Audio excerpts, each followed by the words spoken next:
A Targeted Person by Olivia Berry. I am sending the following letter, or a variation of it, to attorneys, psychologists, journalists, physicians, human rights activists, and other interested parties. I am a freelance writer, living in NY. I write on psychological aspects of social, scientific, and political problems. I also touch upon some unresolved legal issues, in relation to the abusive use of new technologies for surveillance, harassment, and illicit human experimentation, activities made possible by the unduly wide permission granted to covert activities for the presumed purpose of national security. This type of abuse exists in the USA, Great Britain, Germany, and allied countries. Since the problem remains off the radar, it seems peculiarly intractable. The ethical violations exist in reality but not within the official and acknowledged context. Without transparency, due check to unreasonable power, or accountability, the security establishment has little motivation to clean house.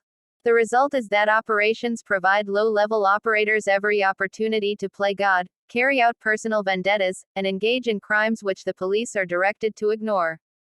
The abusive system makes perverted use of neuroscience in conjunction with continuous verbal harassment, as the intent seems to be to simulate the subjective psychic phenomenon of hearing voices. Through technological attack, there exists a possibility of misdiagnosis by psychiatric social workers and by psychiatrists. As this program continues, it has already been ongoing for some time, there is a further danger that the public will lose respect for the psychiatric profession, as well as for the security establishment, owing to failure to adequately police their own in-state operations. Even children, along with their mothers, have been targeted, for use as human guinea pigs. I would be pleased to answer any questions that you or any of your colleagues may have. My hope is that publicizing these practices, which amount to a system of torture applied to citizens accused of no crime, will result in their eventual termination.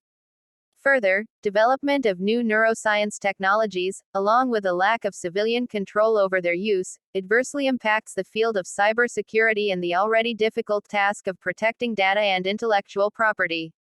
Stephen Rainey.